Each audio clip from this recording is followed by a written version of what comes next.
Je dis pour réussir, tu remplis la tête et tu laisses la tête remplir les poches. Quand je dis remplis la tête par la connaissance, le savoir, les compétences et tout. Être courageux, c'est savoir courir avec beaucoup de rage. Le mot courage, ça devrait s'écrire avec 2 R. Parce que avoir du courage, c'est savoir courir avec rage. La rage de vaincre, la rage d'y arriver, la rage de triompher. Qu'il fasse beau ou non, que le soleil soit là, que tu aies des problèmes ou pas, tu ne renonces pas à ton objectif. L'entrepreneuriat, c'est la voie du salut. Donc, il faut 4 F. Ils arrivent en France sans bourse ni aide. Ton emploi du temps, c'est de 8h, 18h. Tu ne peux pas travailler. Tu n'as pas de bourse, tu n'as pas d'aide. Alors, qui pour te sauver? Et ta mère, si généreuse qu'elle puisse être, si elle mobilise 100 000 francs CFA, avec toutes les difficultés que cela requiert, ça se transformera à 153 €. Tu ne peux même pas payer le loyer avec. Et un jour, je suis rentré dans un appartement vers 3h du matin, travaillant, livrant tout gentiment mon lot de journaux. Et je rentre, quelqu'un me braque son fusil pour me dire, vous êtes voleur, qu'est-ce que vous êtes venu faire dans notre appartement à pareille heure? Je lui montre le stock de documents, de journaux. Je travaille, je suis jeune étudiant sénégalais, j'ai pas de papier. C'est ce travail-là qui m'est accessible. Je le fais pour vivre et essayer d'aider ma maman qui est restée au Sénégal. Il me dit, vous ne dites pas la vérité, je vais vous descendre. Je lui dis, monsieur, allez-y, tuez-moi, tuez-moi. Quel courage! Tuez-moi.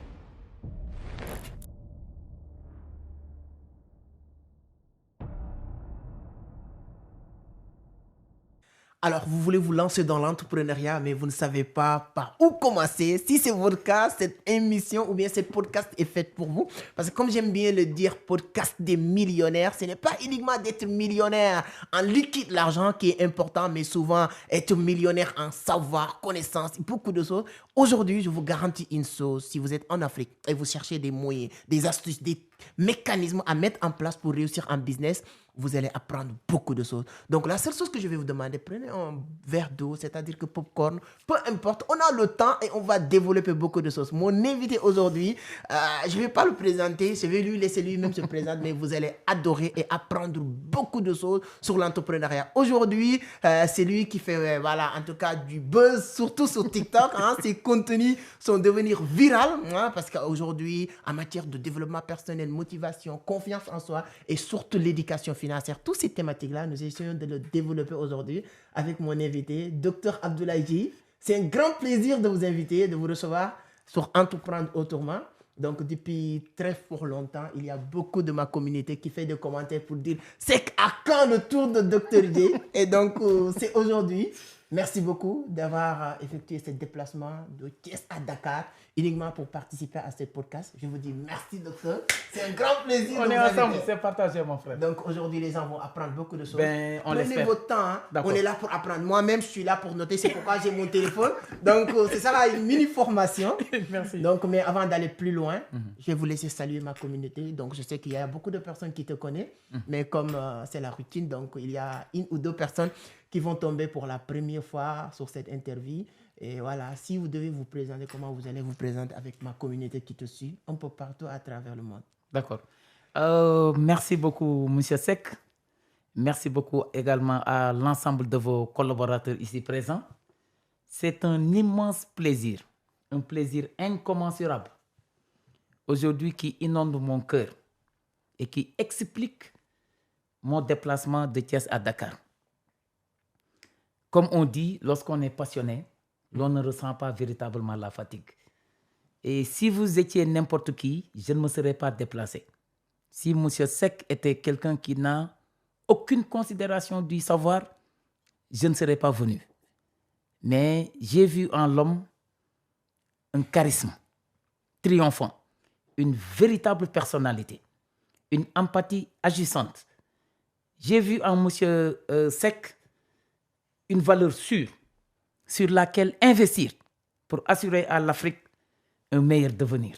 C'est la raison fondamentale pour laquelle aujourd'hui je suis là, parmi vous. Et comme il l'a si bien expliqué, il l'a si bien dit, on aura le temps donc de déguster ensemble nos cafés, donc nos popcorn, etc. Mais pour me présenter, je me nomme Dr Abdoulaye Idrissa Djei.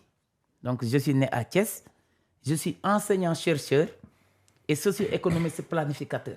Actuellement, j'enseigne dans les universités, aussi bien publiques que privées, et je suis en profession au service régional de la planification économique de Thiès, qui accompagne les collectivités territoriales dans leur dessein ambition, plan et projet de développement. Donc, je suis là aujourd'hui, non seulement pour échanger, mais pour apprendre également de vous. C'est un plaisir. Je pense que le décor est bien planté. Vous avez bien compris ce que j'ai en train de vous dire. Vous allez apprendre beaucoup de choses. Et je pense que la présentation est très riche, docteur. Comme aujourd'hui, on va beaucoup parler de l'entrepreneuriat. Encore une fois, merci beaucoup. Vraiment, ce que vous venez de dire me touche vraiment au plus profond de mon cœur. Pour dire. Et c'est sincère. Mais on va en parler.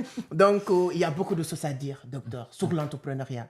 Aujourd'hui, vos vidéos deviennent vraiment virales. Tout le monde adore ce que vous partagez. Vous donnez cette motivation, c'est-à-dire que conscientisation de masse.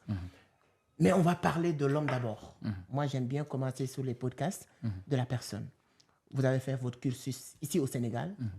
Vous avez passé aussi à l'université Garçon Berger. Ensuite, de Paris, aux États-Unis. Je fais mes petites recherches. Donc, est-ce que... Et il y a quelque chose qui m'a vraiment marqué. Votre séjour à Paris. C'est-à-dire que les difficultés, comment tu as fait pour obtenir votre diplôme à Paris sur les difficultés, hein, tout ça, on aimerait bien vraiment revenir un peu. Ne vous inquiétez pas, on va beaucoup parler de l'entrepreneuriat. J'ai noté énormément de questions, ne vous inquiétez pas. On a le temps. Hein. Donc, mais ça, je pense que ça peut aider certaines personnes qui pensent que si on commence, on va tenter une fois ou deux fois, ça ne marche pas, on va abandonner. Et moi, je me suis rendu compte à une chose, ce qui fait que beaucoup de jeunes Africains ne réussissent pas. Ce n'est pas parce qu'ils n'ont pas la potentialité, ce n'est pas parce qu'ils ne méritent pas, mais c'est des gens qui abandonnent très vite. Oui. Et on va sauter même, on va revenir peut-être sur votre cursus à Dakar, mais votre séjour à Paris. Est-ce que vous pouvez revenir sur cette partie? C'est très important pour moi parce que vraiment, ça m'a impacté lorsque j'ai fouilleté et voilà, tombé en tout cas sur ces passages de votre vie à Paris. Monsieur Seck, vous avez posé une très grande question. Dans la vie, ce n'est pas parce que les choses sont difficiles que nous n'osons pas. Non, c'est parce que nous n'osons pas que les choses sont difficiles. Et il y a un grand chercheur, donc anglo-saxon, qui s'appelle Kierkegaard. Vous ne pouvez pas, monsieur Seck, interviewer le président Abdou Diouf du début à la fin sans qu'il ne vous parle de monsieur Kierkegaard. Il a dit, ce n'est pas le chemin qui est difficile, mais c'est le difficile en tant que tel qui est le chemin. Sortons de cette prison-là dans laquelle nous nous sommes enfermés volontairement. C'est la prison de la peur, du stress, de la timidité, de la pression. Des fois, l'individu s'enferme en prison. Vous savez que le garde pénitentiaire, il est en prison, au même titre que les prisonniers. Mais c'est parce qu'il ne sait pas qu'il est en prison. Des fois, c'est la personne qui s'enferme volontairement en prison. Et la pire des prisons, c'est la peur. Il faut déconstruire la peur, M. Seck. Et aujourd'hui, à Paris, j'ai laissé des plumes. Paris m'a lessivé. Quand je me souviens de ce passage de ma vie à Paris, de cette séquence de ma vie à Paris, si je ne me retiens pas trop, je risque d'avoir des larmes aux yeux. Je suis parti, M. Seck, en France pour une première fois de 2000 à 2002. J'ai fait mon premier cursus à Perpignan, où j'ai eu la maîtrise. À l'époque, on l'appelait maîtrise, pas master, maîtrise, à Perpignan. Mais une province de la France où voir une personne noire, ce n'est pas donné. Ce n'est pas quelque chose de donné, de facile. Et je me rappelle, on circulait dans les rues. Des fois, c'est un tout petit blanc qui te voit avec ta couleur noire et qui disparaît dans la jupe de sa maman, par peur. Des fois, c'est un tout petit garçon noir, blanc, qui te voyait et qui venait te faire comme ça. Pour voir si fondamentalement, ça allait laisser des traces ou pas. Donc, dans une zone très difficile. Mais je suis parti à Paris parce qu'à Perpignan, il n'y avait pas de boulot. Il n'y avait pas de travail. Et de 2000 à 2005, je suis revenu au Sénégal pour passer le concours de l'ENA. On était 2268 candidats. On a pris 1111. À l'issue des tests psychotechniques, je faisais partie de ces 1111. Après les 1111, ils ont retenu 268 devant passer les épreuves de culture générale et d'admissibilité. J'ai été retenu. Et des 268, ils ont pris 153. Et malheureusement, je n'en faisais pas partie parce que je me suis trompé de ça. Là où on faisait l'entretien de niveau B, moi, j'étais allé m'installer là-bas, au lieu d'aller là où se faisait l'entretien de niveau A. Parce que moi, j'étais venu passer l'ENA de niveau A. Mais monsieur Seck, quand je suis revenu au Sénégal, 4 années pendant lesquelles je n'avais qu'un seul pantalon et une seule chemise. Et j'étais parti en France pour suivre mes études. C'était extrêmement difficile. Comme si c'était des années de sommeil. Voilà. Pendant lesquelles je me suis perdu.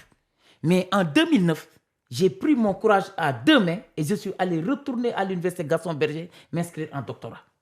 Et je suis retourné maintenant en France. Mais vous savez quoi? Ils se sont trompés de visa. Au lieu de me donner le visa de type D, qui te permet d'avoir le titre de séjour une fois arrivé en France, le consul m'a délivré un visa de type C. C'est-à-dire, tu arrives, tu n'as aucune possibilité d'avoir le titre de séjour qui te permet d'être légal en France. Et de faire les études. Et de faire les études. J'avais ma carte d'étudiant normale. Je m'étais inscrit à l'université de Paris 8, je suivais mes séminaires et mes cours.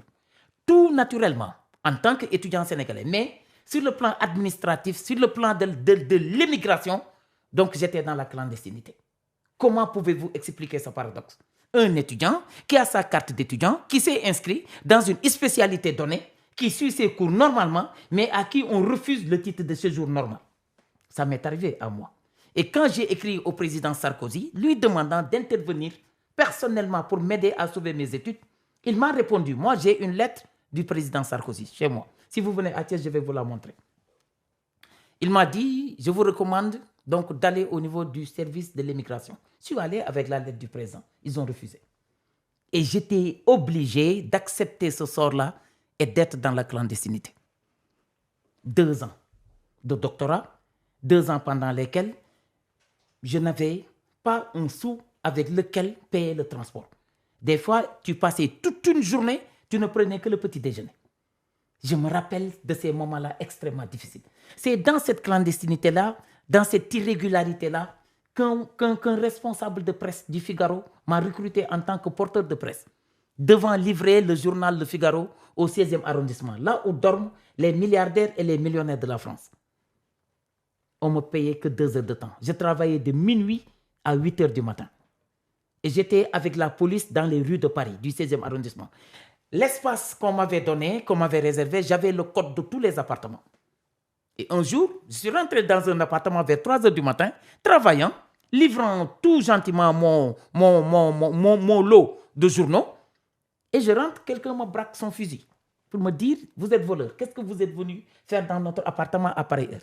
Je lui montre le stock de documents, de journaux. Je travaille, je suis jeune étudiant sénégalais, je n'ai pas de papier, c'est ce travail-là qui m'est accessible, je le fais pour vivre et essayer d'aider ma maman qui est restée au Sénégal. Il me dit, vous ne dites pas la vérité, je vais vous descendre. Je lui dis, monsieur, allez-y. Tuez-moi. Tuez-moi. Quel courage. Oui, tuez-moi. Et quand mon patron s'en est saisi, il a voulu me changer de zone. J'ai refusé. Et depuis ce jour-là, je n'ai pas recroisé le gars. Peut-être c'est le bon Dieu qui est intervenu. Pour vous dire, la France, c'est extrêmement difficile. Des fois, tu vois des étudiants sénégalais qui vont là-bas sans bourse ni aide, mais ils finissent par être des émigrés économiques. Ils se transforment en modou-modou, avec tout le respect que je dois à nos parents modou-modou. Mais ce que j'ai envie de dire ici, c'est quoi? Le gaspillage, il a plusieurs formes. Ce n'est pas seulement verser du riz qui est gaspillage, ce n'est pas seulement verser du mil qui est gaspillage, mais quand tu laisses cet espoir-là s'estomper, cet espoir de ta communauté malade, cet espoir-là de ton pays en crise, cet espoir-là de ton pays dans le sous-développement. C'est comme un missionnaire qui descend dans sa zone et qui rentre à la maison. Bredouille. Donc, le Sénégal a tellement perdu de tête par ce canal. Ils arrivent en France sans bourse ni aide. Ils vont à Colobane, ils se font chercher une attestation, donc financière. Tu prends l'avion, le gars, il fait opposition au niveau de sa banque. Ton emploi du temps, c'est de 8 à 18. 8h, 18h. Tu ne peux pas travailler. Tu n'as pas de bourse, tu n'as pas d'aide. Alors, qui pour te sauver? Et ta mère, si généreuse qu'elle puisse être, si elle mobilise 100 000 francs CFA, avec toutes les difficultés que cela requiert, ça se transformera à 153 €. Tu ne peux même pas payer le loyer avec. Tu t'imagines? Elle a tout fait pour avoir ces 100 000 francs. C'est la raison pour laquelle les jeunes... Beaucoup de respect à les étudiants qui vivent à Paris. Hein. Je vous vraiment chapeau. C'est le seul conseil que j'ai envie de donner à la jeunesse africaine et à la jeunesse sénégalaise. Ne partez pas tout de suite après le bac. Quel que puisse être votre rêve, la profondeur de votre rêve, la grandeur de votre ambition, attendez de disposer de la licence avant d'aller émigrer en France. Ça permet quoi?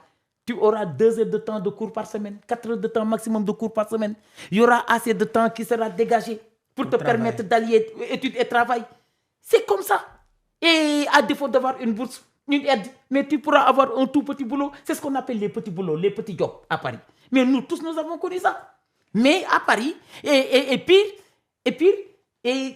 c'était la solitude extrême. Et c'est la raison fondamentale pour laquelle, étant donné que moi j'ai médité, un jour j'étais dans ma chambre, plongé dans toutes ces difficultés-là. Je parlais à mon Seigneur. Je lui ai dit, tu es capable de tout, sauf de profaner la dignité de ta créature. Mën nga lépp ba mu des toroxal jàmm. Yow Yàlla doo toroxal mukk sa jàmm. Nattu yi nga may teg nii, xam naa ni am na lu tax. C'est après maintenant que j'ai compris pourquoi autant d'épreuves. Et monsieur Seck, imaginez-vous, et je me dis, yàkkamti wóolu Yàlla ko gën, ñeewantal njaboot dénk leen Yàlla ko gën, namm njaboot wéttali ko Yàlla moo ko gën. Parce qu'en ce moment-là, il y avait tout derrière. Il y avait tout derrière. J'avais laissé mes 2 épouses et mes enfants. La vie Je pense que mes techniciens ici, ils sont très forts. Ils vont essayer d'écrire, sous-titrer cette partie-là.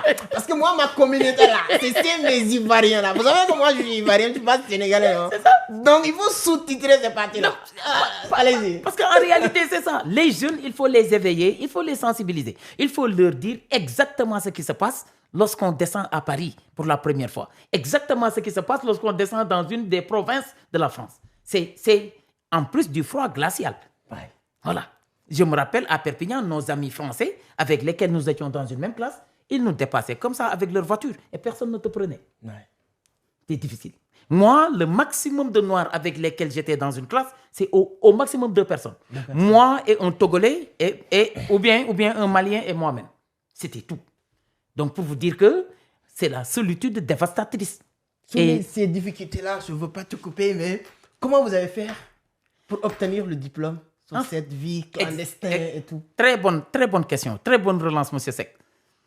En un certain moment, je me suis dit, soit accomplir, soit trahir. Et heureusement, mon père, le grand frère à mon père, j'ai perdu mon père à l'âge de 13 ans.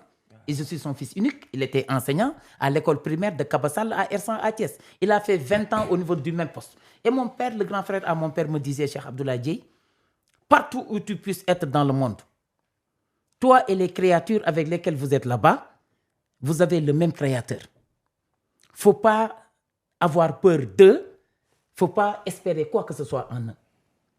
Et partout où tu puisses être sur la terre ferme, là où tu n'as pas fait de péché, quand tu demandes quelque chose à Dieu, il va te le donner. Et c'est l'ensemble de ces enseignements, ce que j'appelle ces ingrédients moraux dans la construction de la personnalité. Vous savez, M. Seck, des fois, un jeune, il doit avoir un tout petit carnet, là où il note les belles anecdotes, les belles leçons. C'est ce que j'appelle les ingrédients moraux. Ça permet de stimuler la personnalité de l'individu. Et ces toutes petites citations, ces belles histoires, ces conseils, donc si chers à mon père, qui chaque fois, comme s'il était en train de me les chuchoter à l'oreille, c'est ça qui m'a permis de tenir bon. Et imaginez-vous, après 2 ans de séjour à Paris, j'ai soutenu mon doctorat d'anthropologie à Paris 8 et mon doctorat de sociologie à Gaston-Berger. Parce qu'il s'agissait en réalité d'une co-inscription. C'est ce qu'on appelle la thèse de co-tutelle. C'est-à-dire, tu t'inscris au niveau de 2 universités différentes, mais qui ont des rapports de coopération. Cette année, tu t'inscris là gratuitement. La deuxième année, tu t'inscris dans l'autre université et gratuitement. Donc, il n'y a pas de frais d'inscription. Et quand tu soutiens maintenant, tu choisis un lieu de soutenance et on va déplacer les professeurs de l'autre côté du continent qui vont venir. À ma soutenance de thèse à l'université de Paris 8, l'université a déplacé exprès un groupe de médias pour filmer la soutenance. Ma soutenance est dans les archives de l'université de Paris 8. Et imaginez-vous, il y a 2 professeurs. Je parle à la télévision. 2 professeurs. M. Camille Kouyou, ex-directeur de l'Université catholique de l'Afrique de l'Ouest, Et M. Abdoulaye Niang, mon encadreur à Gaston Berger. On les a déplacés, classe affaires, jusqu'à Paris 8 pour qu'ils assistent à ma soutenance. Et c'est comme ça, au bout de 2 ans, imaginez-vous, M. Seck, un doctorat, ça ne peut pas s'obtenir en moins de 3 ans. Moi, c'est Allah subhanahu wa ta'ala, je nage dans l'océan de la miséricorde et de l'accompagnement divin. Moi, je ne crois pas au mérite, mais c'est Allah subhanahu wa ta'ala qui nous est venu en aide. En 2 ans, j'ai eu 2 doctorats et je ne suis pas mort, je suis rentré sain et sauf. Je suis comme un pot de lait Gloria, tu le déplaces au niveau du tas d'immondices, tu déplaces le pot Gloria au niveau de la fosse septique, mais quand tu le perces, ça donne un lait qui ne donne aucune maladie. C'est-à-dire, tu as beau fréquenter toutes les zones, toutes les parties du monde, si tu crois en tes valeurs et en ta culture, tu rentreras tel quel. Monsieur Seck, imaginez-vous, ce qui fait la force du baobab, c'est ses racines. Ce qui fait la force de l'individu, c'est sa culture et ses valeurs. Le tronc d'arbre a beau séjourner dans l'eau, mais jamais il ne se transformera en crocodile. Le seul mal de l'Afrique, c'est que nous changeons de culture comme nous changeons de chemise. Ouais. Nous changeons de culture. Tu es sur l'autre côté, tu penses que voilà, tu dois changer aussi parce que tu n'es plus chez toi. Voilà. Et tu sous-estimes ton ADN culturel et qui est des meilleurs. En tout cas, on est en train, comme je vous l'avais dit, hein, c'est très intéressant et passionnant. Voilà, on est en train d'apprendre. C'est une formation, ne vous inquiétez pas. Vous allez répéter, c'est gratuit. C'est hein. tout le courage. Le courage. Moi, j'aime bien dire à mes amis, on est en train de nous dire tout le temps Albert Einstein, Thomas Edison, surtout Thomas Edison. J'aime bien taquiner mes amis pour leur dire que cette connard-là qui a essuyé 1000 fois, si c'était vous, vous n'allez pas essuyer 1000 fois. Donc, il faut faire comme Dr. J parce que la seule chose qui a fait qu'il a réussi à se tenir parce qu'il n'a jamais abandonné. Si c'était quelqu'un d'autre, vous avez eu, je ne sais pas, visa D, quelque chose, tu rentres, tu dis que voilà, ils ont fait erreur, mais vous restez sur place. Exactement. Et je pense qu'il y a un message qu'il faut dire à la jeunesse africaine qui prend les pirogues pour aller mourir. Imaginez ce qu'il vient de dire. Les gens qui partent même en tant qu'étudiants, comment ils souffrent à Paris ou bien dans ces pays-là. Moi, j'ai rencontré beaucoup de personnes partout dans le monde, mais j'aime pas souvent aller sur les réseaux, dire les difficultés que nos frères sont en train de rencontrer. Mais je vis tout, partout, que ce soit à Paris, à Dubaï. Je vis beaucoup de choses. Oui. Donc, faites très attention. L'Eldorado que vous cherchez ailleurs, je vous le jure, se trouve ici. Moi, personnellement, je le dis souvent, que ce soit dans mes conférences ou dans les vidéos, je vous le jure, si on me paye 10 000 euros avec logement à Paris, je ne vais pas l'accepter. Voilà. Parce que j'ai ma vie ici. Oui. Même quand je voyage, moi, mon business est en Afrique. Donc, essayez de créer votre imagination et apprenez beaucoup. Essayez de chercher la connaissance, ce qui va nous pousser à poser cette question. Quelle est l'importance maintenant? On va parler de l'entrepreneuriat. Et je pense que si on continue à écouter votre histoire là, on risque maintenant de pleurer. Docteur, c'est bon. On a appris. En tout cas, félicitations déjà. C'est très bien. En tout cas, on est très, très content de voir ces arts de parcours parce que ça nous donne le courage et la motivation, surtout notre génération, de savoir qu'il ne faut pas baisser les bras. Il faut toujours continuer jusqu'au bout. Permettez un élément, s'il vous plaît. Et en pleine soutenance, l'Université de Paris 8 m'a dit félicitations, docteur, qu'est-ce que vous voulez? Je leur ai dit, je rentre au Sénégal. Ils m'ont dit pourquoi? Je leur ai dit, c'est le Sénégal qui a financé mon éducation et ma formation. Si tout le monde fuit le Sénégal comme la peste, qui va le développer? Ils m'ont dit, l'université a promis de vous recruter. Est-ce que votre dernier mot? Je dis oui. Il me dit, bon vent. Aux États-Unis, j'ai laissé un CDI. Vous savez, M. Seck, l'échec, c'est un succès différé. Quand vous échouez, c'est parce que vous devez réussir demain. Ouais. L'échec, c'est un succès différé. Et on apprend de nos échecs, on apprend de nos erreurs. Je pense que les techniciens, là, ils sont en train de dire dans leur tête, les CDI aux États-Unis, non, est-ce que ça va? Parce que les jeunes d'aujourd'hui, nous, notre génération, même si on va laisser papa, maman ici, si c'est États-Unis, père, tu vas attendre. Hein? Donc, c'est ça ici, quoi, le mindset. Mais bon. En tout cas, c'est très important. Maintenant, vous êtes au Sénégal. Vous êtes en train d'apporter beaucoup à la communauté, la jeunesse et tout.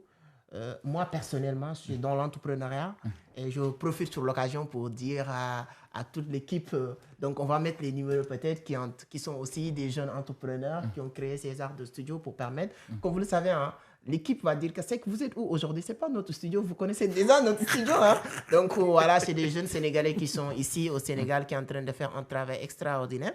Donc voilà, ils sont des entrepreneurs. Votre perception de l'entrepreneuriat aujourd'hui, tout le monde veut devenir entrepreneur. Est-ce que c'est une bonne chose aujourd'hui? Comment votre perception de l'entrepreneuriat?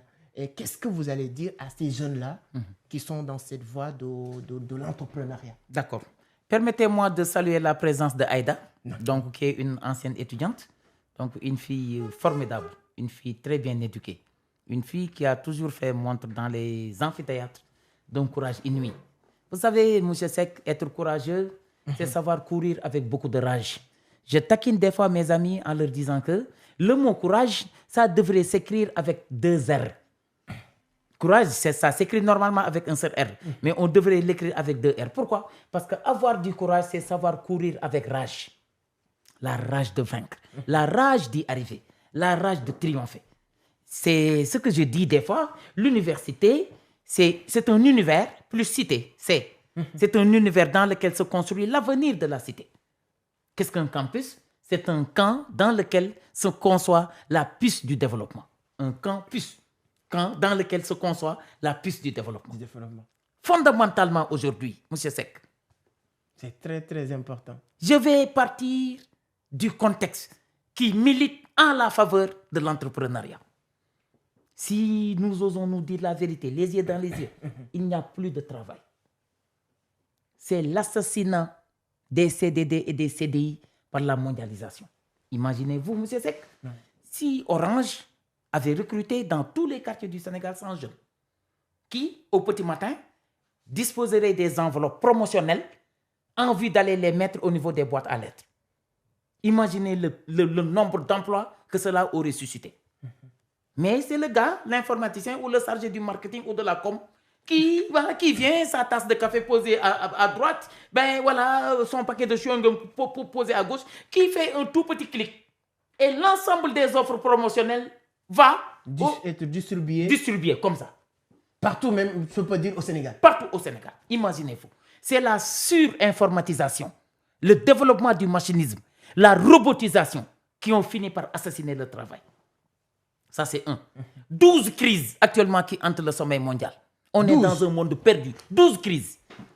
Notez, une crise énergétique, une crise alimentaire, une crise économique et financière, une crise sanitaire avec Ebola, une crise sanitaire avec le coronavirus, une crise spirituelle et morale, une crise environnementale et climatique, une crise de l'eau, une crise politique, une crise sociale, une crise du terrorisme, etc. Voilà les 12 crises dont souffre actuellement l'humanité. Aujourd'hui, la nouvelle maladie est devenue la solitude. On est seul dans nos mentalités, seul dans nos têtes, seul dans nos environnements, seul dans nos familles. Les cours d'éducation et de socialisation ont été remplacés par des couloirs. Nos maisons sont devenues des cimetières déguisés. On n'éduque plus assez. Toi, aujourd'hui, tu peux compter le nombre de fois pendant lesquelles tu t'adresses à ton enfant. On ne se parle plus. Tout le monde est connecté sur son téléphone. Tout le monde est connecté sur son téléphone. Dans un salon, même le papa, maman, tout le monde est connecté. Papa et maman sont dans un même canapé, faisant semblant d'être proches. Papa est en Chine, maman est aux États-Unis. Ouais. C'est dans cette mondialisation qu'on vit. C'est dans cette mondialisation-là qu'on vit. Et la mondialisation, M. Seck, c'est une nouvelle idéologie planétaire qui cherche à interconnecter, à harmoniser et à uniformiser l'ensemble des systèmes à l'échelle planétaire. Elle a 4 formes. La mondialisation politique, la mondialisation économique et financière, la mondialisation socio-culturelle, la mondialisation de l'information et de la communication.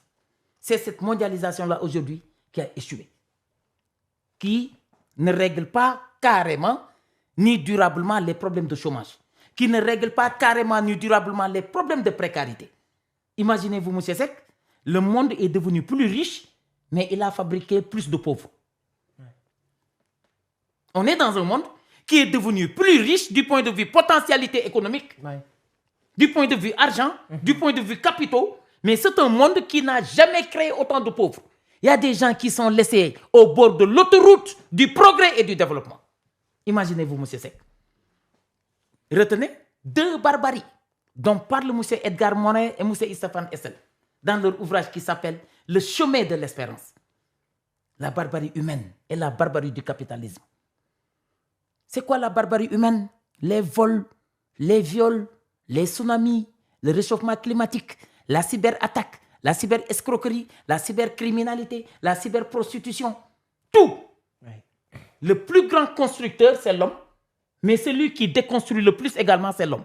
Il dort en l'homme un certain paradoxe. Positif, négatif. Positif, négatif. C'est-à-dire, c'est un fugitif qui s'est évadé de la MAC, maison d'arrêt et de correction, ou maison d'arrêt et d'éducation. Cet individu-là, il va falloir aller le rechercher, wanted, un tout petit peu partout dans le monde et le réintégrer à la MAC. C'est la MAC de l'éducation.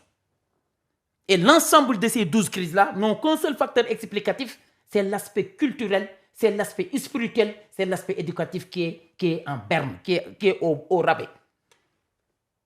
Mais M. Seck, imaginez-vous, après la barbarie humaine, il y a la barbarie du capitalisme. On a élevé l'argent au-dessus des surpriorités. On en a pas longuement parlé tout à l'heure.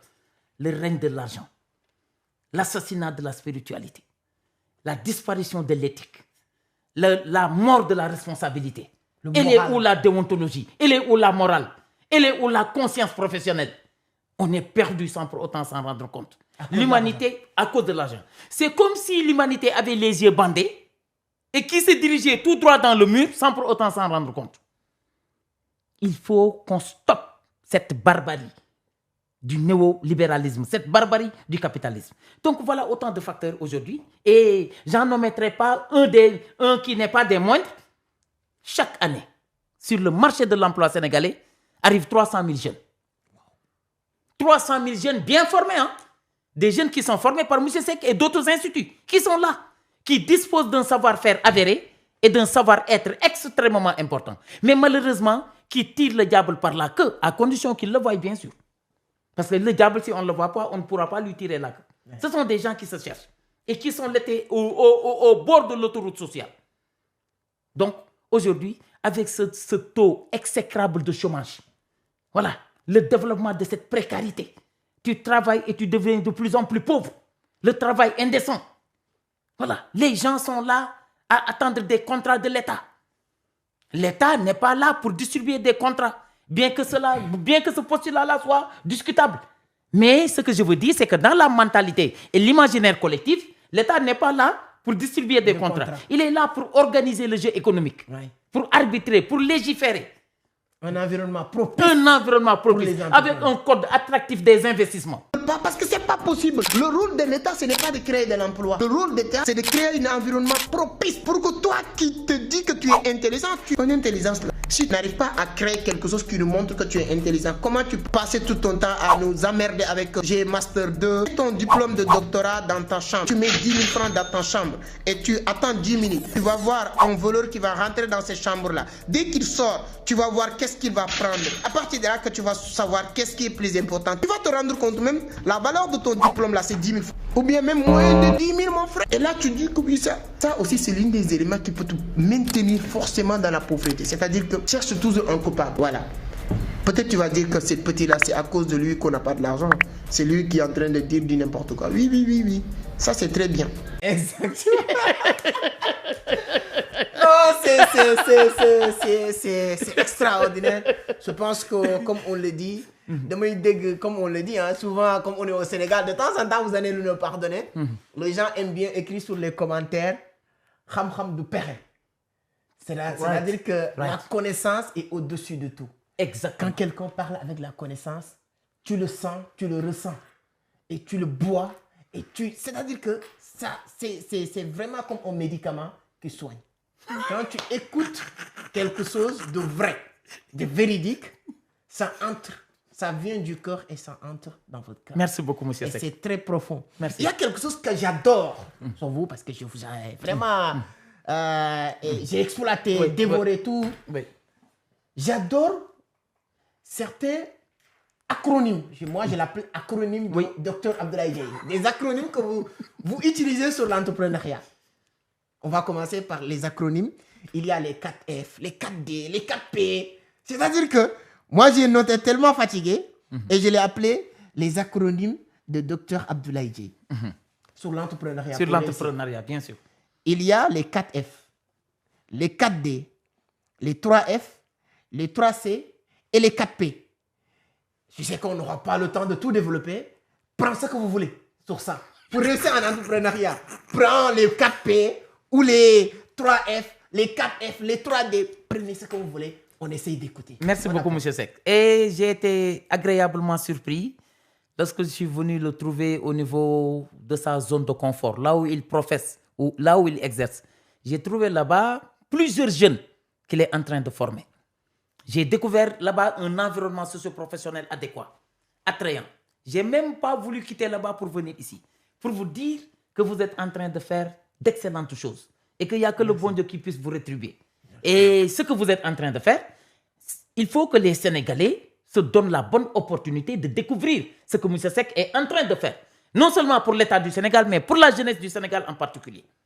Et il ne faut pas attendre que l'individu parte et qu'on pose sur son cercueil, que Dieu vous donne 1000 ans d'existence, sur son cercueil des paroles.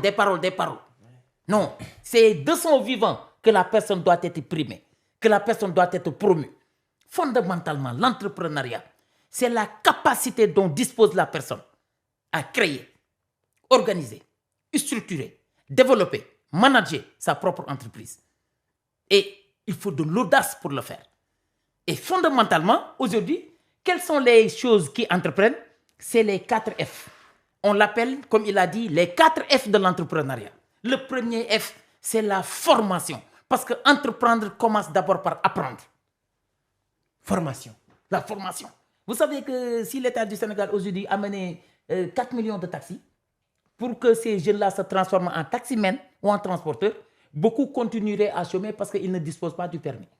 Ouais. Ça pose la question de l'employabilité qui se gagne à travers la formation. C'est-à-dire, le premier F de l'entrepreneuriat, c'est la formation. Pourquoi? Parce que le domaine dans lequel j'aimerais plonger, je dois le maîtriser. Et maîtriser la tenue de caisse, la comptabilité. Je dis souvent à mes amis qui nous suivent, peut-être eux, ils sont familiers déjà à ça. Je dis, pour réussir, tu remplis la tête et tu laisses la tête remplir les poches. Merci J'aime bien dire les gens, remplissez la tête et laissez la tête remplir les poches. Quand je dis remplis la tête par la connaissance, le savoir, les compétences et tout. Donc, si vous commencez par F, par la formation, la formation, c'est bien. Elle nous permet de gagner l'employabilité. L'employabilité, moi, c'est les connaissances, c'est l'expertise, c'est la compétence, c'est les qualifications, c'est les diplômes, c'est les expériences, etc. Et sans ce premier F-là, je vous donne un exemple. J'aimerais plonger dans le monde de l'aviculture. Je dois tout connaître du poussin. Ses parents, ses sœurs, ses frères, ses prix, son évolution sur le marché, ses différentes pathologies ou maladies, les différents vaccins et le comportement du poussin.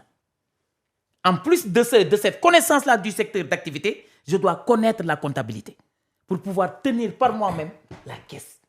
Parce que la tenue de caisse, s'il y a un sachet ici, ben vous le remplissez sans pour autant coudre le fond.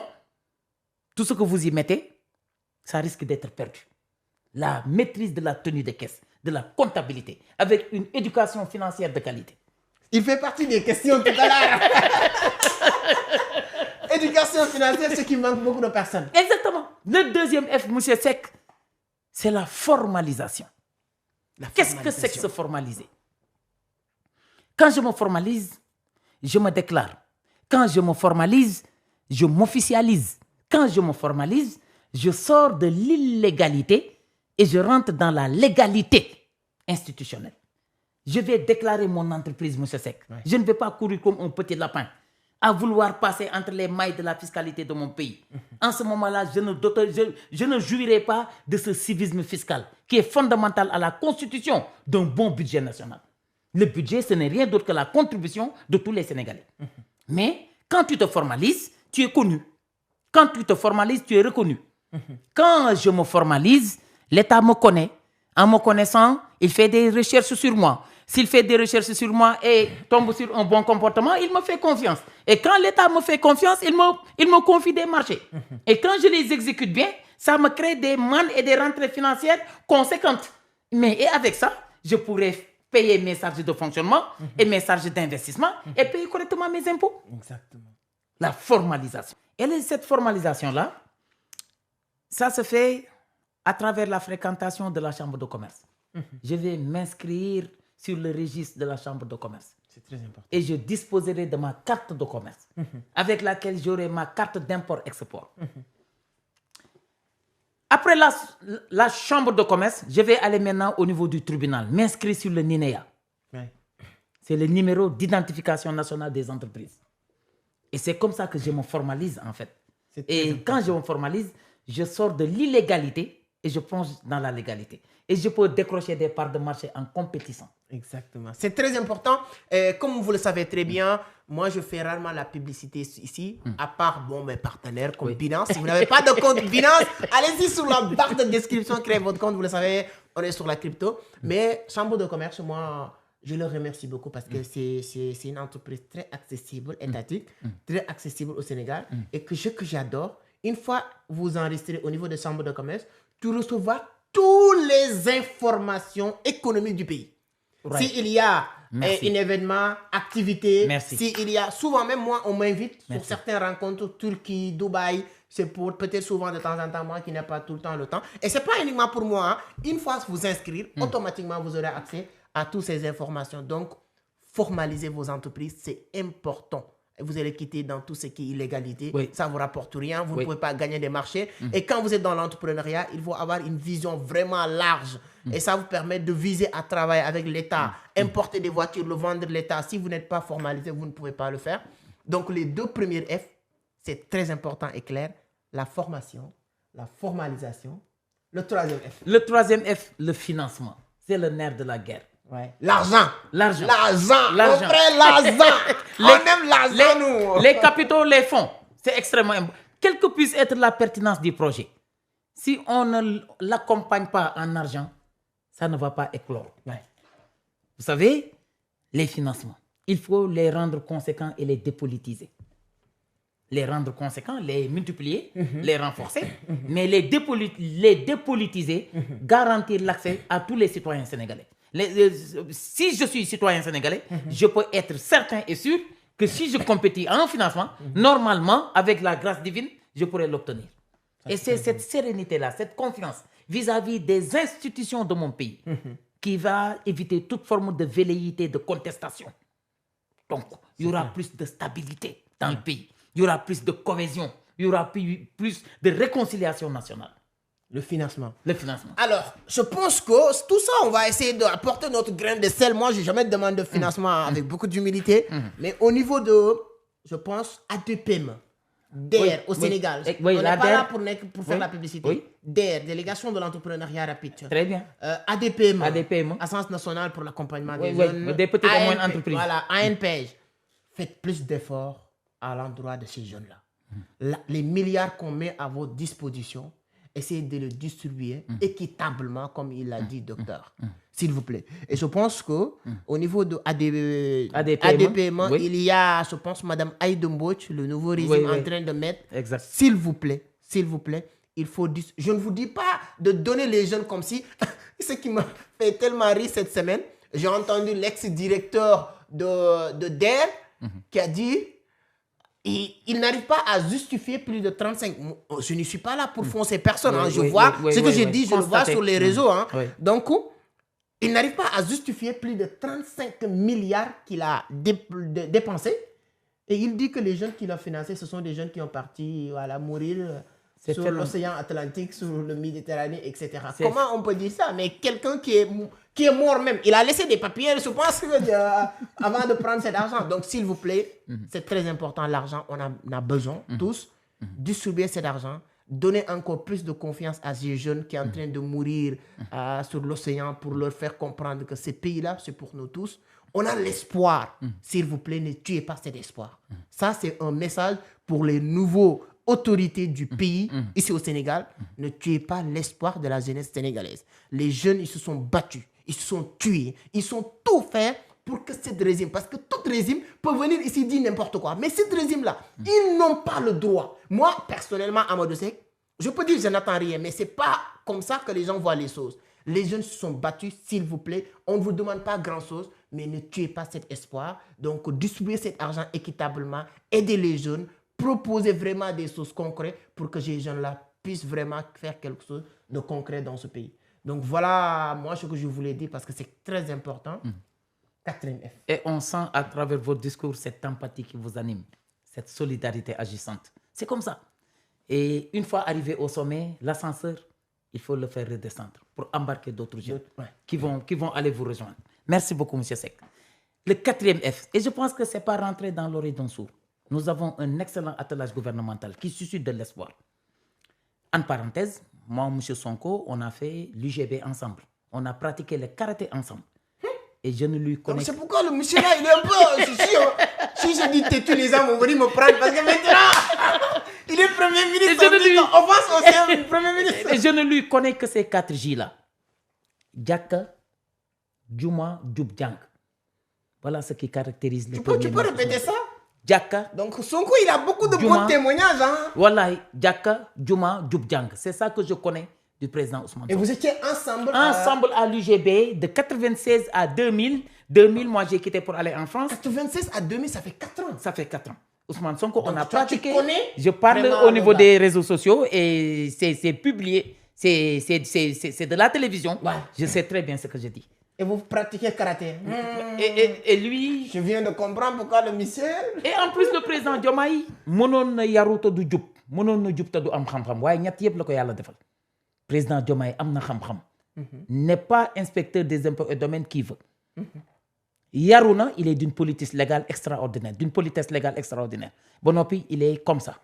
Et si vous avez des dirigeants comme ça, on peut leur accompagner. On va leur donner du temps. Hein? On vous donne du temps, mes amis. Donc, vous continuez à faire, mais ne nous oubliez pas. Voilà. Élargissez la période de grâce. Et ça va aller, Inch'Allah. Donc, on va leur donner, disons, 1 an et demi pour voir. 4e F, mon cher frère. Le 4e F, c'est le foncier. On ne voit pas vision d'Afrique comme ça. Voilà, vision d'Afrique au 1er ciel. Voilà, vision d'Afrique au 7e ciel. Non, vision d'Afrique est sur terre. Ne serait-ce qu'abriter les infrastructures physiques d'une entreprise, ça vaut la peine de leur accorder le foncier. C'est-à-dire, il n'y a pas d'entreprise qui se tienne debout sans la mise à disposition d'une parcelle de foncier. C'est l'accès au foncier qui est le 4e F, le foncier. Le foncier. Surtout dans les zones rurales où les femmes, malheureusement, sont discriminées. Ce que tu venais de dire là m'oblige de faire des choses que je n'aime pas. Je ne parlais de la politique. Mes amis qui prennent les 10 hectares, 20... Mais vous faites comment? Comme on dit chez nous, vous faites comment là? C'est ça le problème. Vous prenez 1000, 10, 20 hectares, 30. L'accès à la terre, elle est extrêmement importante. Le foncier, mon cher frère. J'avais l'occasion, demain j'ai un rendez-vous au niveau de 50. Je ne sais pas, est-ce que vous connaissez 50? Je connais 50. C'est vers, comment il s'appelle, après... Sébikotane. Sébikotane, voilà. Je connais bien 50. Juste, on se bat, on sait sur le foncier, Il faut aller et ne jamais se décourager. Et je sais que vous n'êtes pas quelqu'un qui se décourage. Demain, j'ai rendez-vous là-bas, je vais aller. J'espère qu'ils vont nous faciliter la chose. La réussite est au bout de l'effort. Continuez à frapper à la porte. Elle s'ouvrira, Inch'Allah. alors, vraiment, c'est une formation là. Voilà. Là, c'est une formation. Donc, voilà les 4 F qui entreprennent.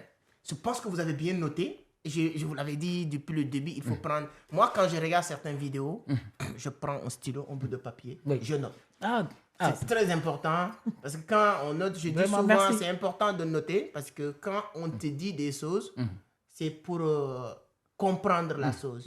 Mais quand vous notez les choses et le lire, c'est pour retenir la chose. Exactement. Et c'est la différence entre la lecture et écouter. C'est bien d'écouter, on continue à écouter. Mais il y a une chose, hein. Je ne sais pas, c'est quoi le problème? Sur les statistiques de la page, hein, 60% des gens qui regardent, ils ne sont pas abonnés. C'est gratuit, non? Mais ça fait quoi de liker les vidéos des gens? Oui. Est-ce qu'on vous dit que vous allez payer? Et vous voulez que j'enlève mon service pour vous le dire, mes amis? C'est gratos. Voilà, allez-y, si vous aimez... Ne le faites pas pour moi. Je dis, faites ça pour docteur. Mettez des likes. Et dis-moi sur les commentaires si vous voulez. Parce qu'on est en train de faire des projets.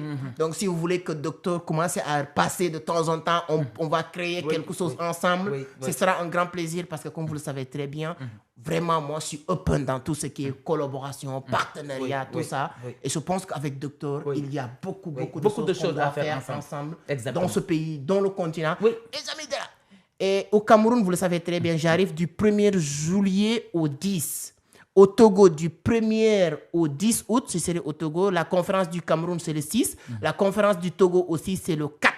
Donc, Abidjan, on sera là-bas mois de septembre. Donc, tout le programme, sur les autres pays, on va vous communiquer. Donc, allez sur la barre de description. Il y a toutes les informations complémentaires qui pourra vous permettre d'avoir beaucoup d'informations. Oui. Ce qui vous prend toujours appel contact avec moi là. Le lien est sur la barre de description. Donc, Et vous il allez se peut prendre que je sois contact. de la partie, on ne sait jamais. Non, ça, on va tout faire pour que tout ce qu'on va faire, on va le faire ensemble. Inch'Allah. Le Inch'Allah. ouvrage. Avec plaisir. Et moi, je suis en train de sortir 99 P du succès qui va sortir normalement vers le 22 et on va travailler beaucoup. Donc, moi, a aucun j'apprécie énormément la connaissance de Docteur et je pense qu'il y a beaucoup de choses à faire. Abonnez, c'est gratuit, abonnez. Et dis-moi sur les commentaires ce que vous avez déjà appris, déjà là. On n'a pas encore fini, hein, ne vous inquiétez pas. Alors, Docteur, c'est toujours un plaisir. On est en train d'apprendre beaucoup de choses. Merci beaucoup. C'est un podcast, Merci. donc Merci. on vient de parler des 4 F. Des 4 F. Et est-ce qu'il y a d'autres acronymes, Si. acronymes que Si, tu veux? si, Les y en gays, moi j'adore. Je vous avais. C'est-à-dire que j'ai dévoré tout ce que vous partagez. Hein. Vous savez, Écoute. avant d'interviewer ou bien d'aller envers quelqu'un, vraiment j'ai étudié la personne. Oui. Donc moi j'ai écouté, j'ai réécouté, j'ai lu, j'ai relu. Je dis que c'est vraiment l'homme qu'il nous faut quoi. Donc j'ai étudié tout ça. Vraiment, Est-ce merci. que tu vas partir sur les D ou sur les P? Oui. Prenez ce que vous voulez. En fait, c'est les 4 F qui entreprennent, mais il va falloir fondamentalement qu'ils s'accompagnent des 4 D, des 4 F, des 4 P et des 4 J et des 2 E. Je vais commencer par les 2 E, monsieur Seck. Vous savez très bien que... Notez. Voilà. C'est-à-dire, n'importe qui ne peut entreprendre. Pour entreprendre, il faut de l'audace. Ouais. Il faut de l'audace, de la créativité, de l'innovation et un excellent style de management basé sur le culte de la qualité, l'accessibilité du produit, une bonne politique de recrutement, une bonne politique de motivation et une bonne politique de gestion de la carrière des employés. Tout ça, c'est des astuces et des ingrédients fondamentaux qui déterminent un style de management de qualité. Et vous savez très bien que le premier, il s'agit de ce qu'on appelle l'engagement. Engagement. Je ne dois pas changer de secteur d'activité tous les 2 mois. Je ne dois pas changer de secteur d'activité tous les 3 mois. À chaque fois que je plonge dans un secteur d'activité, je vais aller jusqu'au bout. 3 mois dans l'import, 3 mois dans l'audiovisuel, 3 mois dans l'aviculture. Non, Ça va pas marcher. ça ne va pas marcher. Qui trop embrasse mal étreint. Qui trop étreint, qui trop embrasse mal étreint. C'est ça que dit l'adage. Donc, l'engagement, c'est une plongée sans retour. C'est une plongée sans détour. L'engagement. L'engagement. Est-ce que à 100 mètres après être plongé dans l'autoroute à péage à destination de Dakar, je me rends compte que j'ai oublié mon téléphone portable. Est-ce que je peux faire demi-tour en étant sur l'autoroute à péage? Dans l'autoroute de ses ambitions, on ne doit jamais reculer. Dans l'autoroute de nos ambitions, Nous ne devons jamais reculer. Parce que imaginez-vous avec votre véhicule, vous allez de Thiès à Dakar. Bien, vous plongez dans l'AIBD, 100 mètres après, vous vous rendez compte que votre smartphone n'est pas avec vous. Est-ce que non, jamais. Continue. Donc les gens ils continuent. Donc, dans mon aventure entrepreneuriale, je fonce. C'est ça qu'on appelle l'engagement. En Wolof, dugu boto dul gen. Engagement, moi, dugu bo xamni, dotuma gen. C'est ce qu'on appelle... Le porte sans retour de Gorée. Très bien. Je vous traduis, hein, de temps en temps, je suis gentil. Quoi. Très bien. Donc, Dougou Botoul Gen, c'est Voilà. un mot Wolof. Quoi. Voilà. Dugu Ça va bo être- dotul gen. C'est une plongée sans retour. Ouais. Et le deuxième E, c'est ce qu'on appelle l'exigence. Exigence. Exigence. Mais l'exigence, c'est pas comme ça. J'exige quelque chose de Ibou, j'exige quelque chose de Mamadou. Non. C'est comme ça. J'exige quelque chose de moi-même. De moi-même. À quelle heure je dois aller au lit en tant qu'entrepreneur? À quelle heure je dois me réveiller? Combien de livres que je dois lire? En tant qu'entrepreneur, combien de livres je dois lire? En tant qu'entrepreneur, la lecture développe l'orthographe, l'écoute de la radio développe l'expression orale. On ne peut pas être leader, manager, entrepreneur si on ne sait pas écrire, si on ne sait pas lire. Et il a donné quelque chose d'exceptionnel. C'est-à-dire, au niveau de sa boîte, On lit de 8h à 9h30. Ouais, les gens le savent très bien. Mais ça, c'est une performance. Je n'ai vu ça nulle part ailleurs. Le deuxième E, c'est l'exigence. Il ne m'envoie pas de Wave, de l'argent par Wave. Il ne m'envoie pas de l'argent par Orange Money. Nos deux parents ont même père. Il n'a jamais rien fait pour moi. À chaque fois que je le sollicite, il refuse. Laisse les gens avec ce qu'ils ont. Et cherche à construire ta fortune personnelle. Ce qui est bien possible. L'engagement. Je n'ai rien à exiger des gens. Tout ce que j'exige, je me l'exige. Donc, engagement et exigence. Je pense que vous avez bien compris. C'est très bien. Hein? Les gens aiment vraiment exiger les autres en oubliant que c'est eux-mêmes qui doivent s'exiger certaines réussites. Voilà 3 valeurs fondamentales. L'indépendance, la liberté et la discrétion. Un entrepreneur, il doit être indépendant. Un entrepreneur, il doit être libre. Un entrepreneur, il doit être discret. Comme moi. Je voyage quand je veux. moi, là, au Sénégal, là. Mes amis ivoiriens le savent très bien. C'est vraiment mon frère. Je suis pas là. Indépendant, je me nourris libre. À la sueur de mon front. Ku la mënal moom la. Bala ngay goré da ngay gor si dara. C'est ça. L'indépendance, ça commence par compter sur ses propres sueurs. À travailler pour satisfaire ses propres besoins. À ne dépendre de personne si ce n'est d'Allah subhanahu wa ta'ala. C'est fort. Première astuce, l'indépendance. Je suis en train d'expliquer l'exigence. Dans l'exigence, il y a l'indépendance. Après l'indépendance, c'est la liberté. Quand je suis indépendant, je suis libre. Qui paie ton café te commande. Ouais. Quand je suis indépendant, je suis libre. Qui paye ton café te commande. Il faut noter ces astuces-là. Personne ne paye mon café. Hein. Il ne faut pas essayer de payer mon café. Et troisième astuce, la discrétion. Ouais. Quand tu n'entends pas, tu n'enregistres pas. Quand tu ne vois pas, tu ne filmes pas. Quand tu n'entends pas, tu n'enregistreras pas. Mais quand tu ne verras pas, tu ne filmeras pas. Ouais. La discrétion, c'est la valeur des grands hommes. Ils ont toujours été des hommes de la retenue, des hommes de la discrétion, de la haute discrétion. C'est très important. C'est très important. Ça avec Henry Ford. Les gens disaient que tu ne parles pas trop. Il dit que les gens qui font, ils n'ont pas le temps de parler. Exactement. Quand tu parles trop, parce que tu n'as rien à faire. Mais quand tu as beaucoup de choses à faire, tu laisses les gens qui n'ont rien à faire parler. C'est très important. Et vous avez dit quelque chose que j'adore tout à l'heure. Vous avez dit la créativité. Moi, j'adore ça parce que moi, souvent, les gens me disent, je suis très spirituel. C'est un peu différent avec voilà, très bien. Être religieux. On dit que Dieu a créé l'homme, l'âme de l'homme à son image. Et le plus grand créateur, c'est Dieu. Parce que le plus grand créateur que tu vas me dire est créé par Dieu. Oui. Donc, pour faire preuve de cette image de Dieu qui est en nous, la seule chose qu'on peut faire, c'est de faire preuve de créativité. C'est pourquoi un homme doit apprendre à créer. Absolument. Et lorsque j'ai compris ça, la première chose que j'ai fait, c'est créer ma page YouTube. Et j'ai créé mes livres. Et ça nous sort de la monotonie consommative. Quand tu crées, tu diversifies. Je dis, mes amis, je leur dis que quand tu es toujours consommateur, moi, je divise le mot en deux. Oui. Tu es con.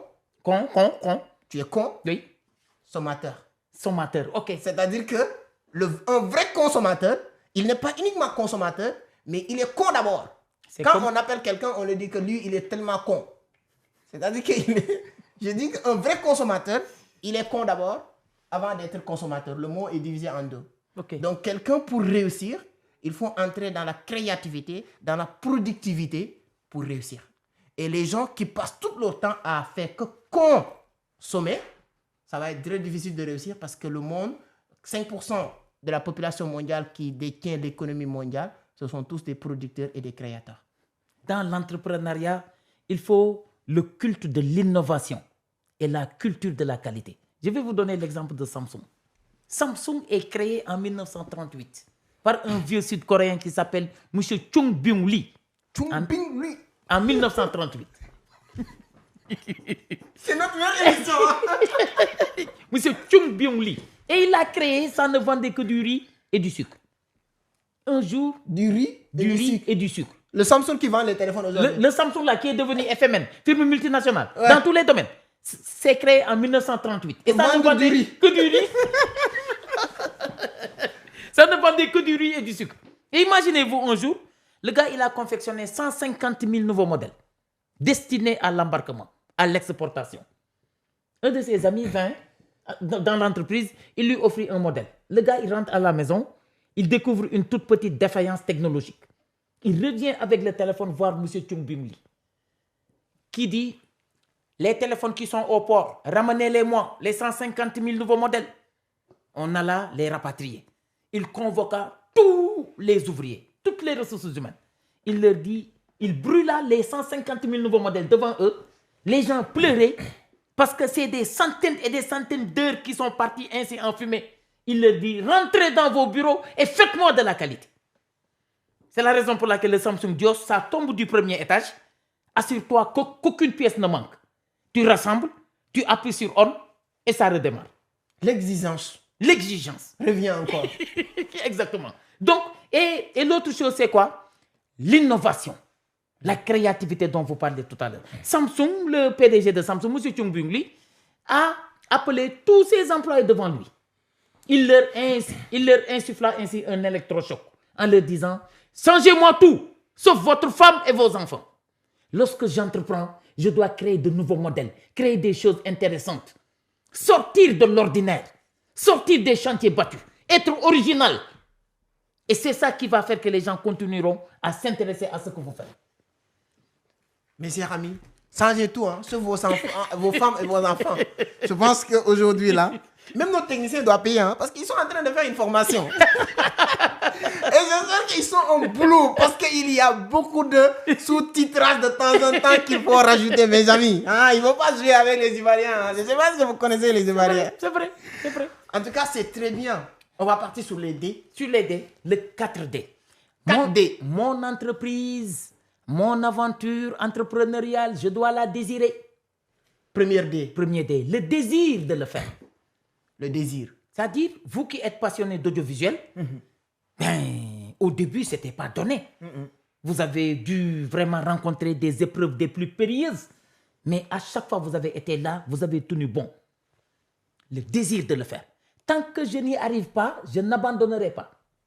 Je n'abdique pas, je ne démissionne pas, je ne baisse pas les bras. Je m'accroche à ce que je veux et je porte des œillères. Un entrepreneur, il doit porter des œillères. Il doit éviter d'être distrait à droite ou d'être distrait à gauche. Il fonce vers l'objectif. C'est ça qu'on appelle le désir de le faire. Le désir de le faire. Aujourd'hui, avec tous les outils de distraction qui sont à notre disposition, ces petits outils-là, moi, personnellement, ça me rapporte pas mal quand même. Oui. Voilà. Oui. Mais il y a beaucoup de personnes, y compris moi, c'est des outils de distraction. Chaque instant, chaque minute, il y a des sources inutiles. Si vous rentrez sur TikTok, tu peux passer de 8h à 20h sans rien faire. Sans t'en rendre compte d'ailleurs. Donc, le désir, s'il vous plaît. Le désir de désirez ce que vous avez envie de faire. Désirez ce que vous avez envie de faire. Je vous avais entendu une fois que tu dis qu'il y a une grande différence entre désir et plaisir. Merci beaucoup. Le plaisir, si je n'y arrive pas, il n'y a pas mort d'homme. Voilà. Je le fais, si c'est bon. Je me plais de descendre et d'acheter un hamburger. Je descends, je trouve le restaurant fermé, je ne meurs pas. Mais je renonce à demain. Je vais chez moi, je fais de la bouillie de riz ou de la bouillie de mil. Mais quand je désire une aventure entrepreneuriale, ça va, je ne me fatigue pas. Parce qu'il y a la passion qui est le moteur de l'ambition. Une ambition sans passion n'éclorera pas. Parce que c'est la passion qui est cette énergie supplémentaire qui nous permet de continuer à encore avancer lorsque l'horizon s'assombrit. Lorsque les choses deviennent très difficiles, il n'y a que la passion qui permet à l'ambition de continuer à avancer. Mes chers amis, le désir. Le désir de le faire. Donc moi, j'ai noté. Deuxième D, la décision de passer à l'action. La décision de passer à l'action. En wolof, ken du jëf ba raw la nga fas yéene di wax ba dab ko. Ken du jëf ba raw la ngay wax ba dab ko. Quelqu'un ne te devancera pas de par la pertinence et la grandeur de ses actes et que tu veuilles le rattraper par de simples paroles vaines et déconstructives. Jamais. Jamais de la vie. Vous êtes devant moi grâce à vos actes pertinents. Moi, je suis là en train de vouloir parler pour vous rattraper. Je ne verrai même pas votre ombre. L'action. Le troisième D, la détermination. Qu'il pleuve, qu'il neige, qu'il fasse beau ou non, je m'accroche à ce que je veux. Je n'abdique pas, je ne démissionne pas, je ne renonce pas, je ne me décourage pas.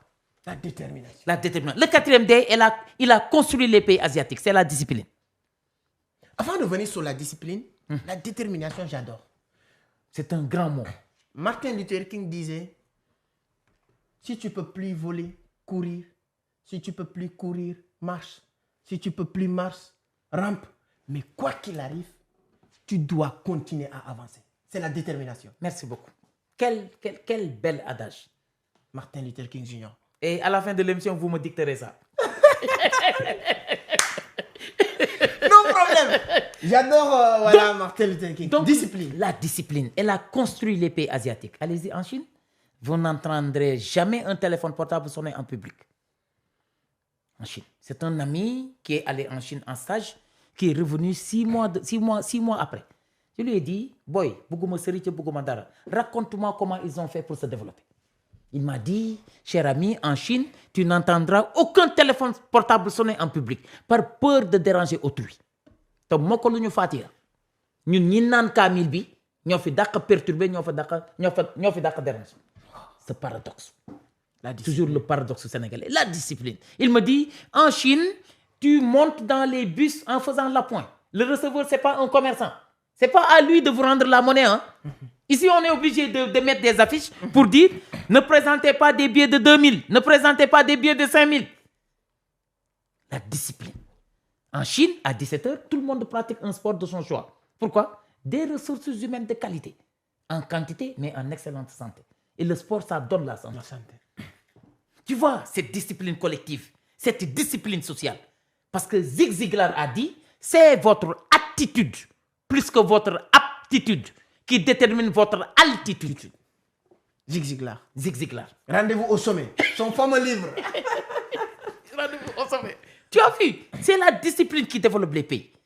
Et comme je l'ai dit, sans discipline, il n'y a que de l'errance. Sans discipline, il n'y a que le fait de tourner autour du pot. C'est la discipline le premier intrant. Cher ami et frère, monsieur Sek, imaginez-vous, regardez, le développement d'un pays, ce n'est pas une question de l'étendue du pays. Ce n'est pas une question de ressources naturelles. Ce n'est pas une question d'âge. Dites-moi pourquoi, s'il vous plaît, cher ami. Pourquoi? Regardez des pays comme l'Inde et la Corée. Ils ont plus de 1000 ans. Et jusqu'à présent, ils frappent à la porte de l'émergence.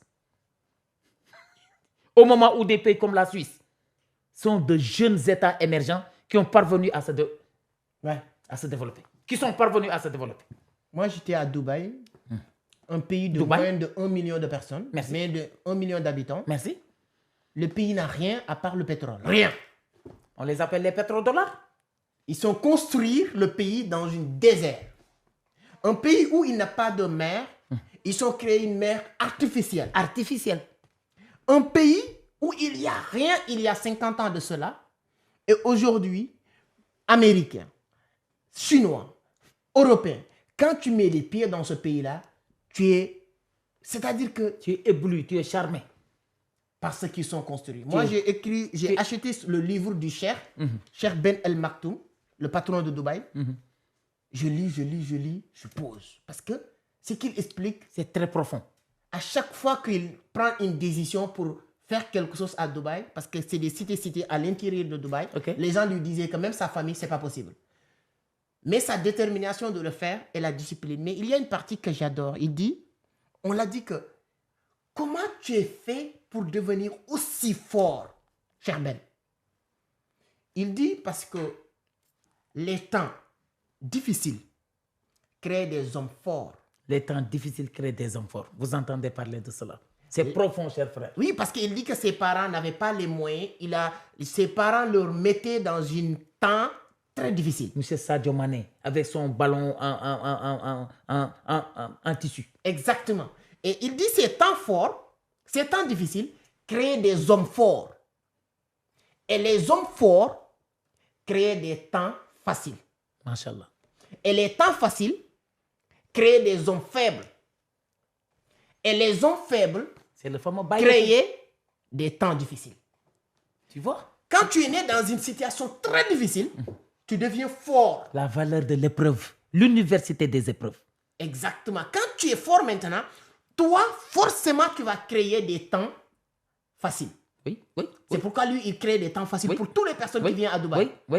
Mais toutes ces personnes qui vont naître dans ce temps facile-là, ils ne vont pas savoir cette détermination, ce courage, ils vont créer maintenant des temps difficiles, des temps faciles. Et ces temps faciles vont créer des hommes faibles.